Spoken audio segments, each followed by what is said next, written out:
नमस्कार शेतकरी बांधवांनो, मी ॲग्रिकॉस प्रतिभा रोकडे आपल्या ॲग्रोवड या चॅनलवरती स्वागत करते। तर शेतकरी बांधवांनो, आजच्या व्हिडिओच्या माध्यमातून आपण बघणार आहोत की टोमॅटो पिकाचे जास्तीत जास्त फुटवे होण्यासाठी आपण कोणत्या खतांचा वापर केला पाहिजे।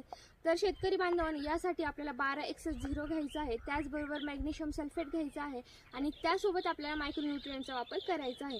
तर आता याचं एकरी प्रमाण हे किती घेतलं पाहिजे, तर मॅग्नेशियम सल्फेटचं हे प्रमाण आपल्याला 15 किलो घ्यायचं आहे। त्याचबरोबर मायक्रोन्यूट्रिएंटचे हे जे प्रमाण आहे तर हे आपल्याला 4 ते 5 किलो घ्यायचं आहे आणि त्यासोबत 12XS0चं हे जे प्रमाण आहे तर हे आपल्याला एकरी 10 किलो असं घ्यायचं आहे। नक्कीच यामुळे फुटवे जास्तीत जास्त प्रमाणात होणार आहेत, कारण काय असतं की बघा, आता जर झाडांचे फुटवे चांगले झाले, झाड व्यवस्थित डेव्हलप झालं तरच पुढे जाऊन त्याला जास्त प्रमाणात फळे लागू शकतात, जास्त प्रमाणात फुले निघू शकतात। तर यासाठी आपल्याला ह्या म्हणजे कॉम्बिनेशनमध्ये आपल्याला हा डोस द्यायचा आहे। नक्कीच यामुळे जास्त फुटवे होणार आहेत। त्याचबरोबर जर तुमचे काही प्रश्न असतील, टोमॅटो पीक असेल किंवा इतर पिकं असेल, तर नक्की तुम्ही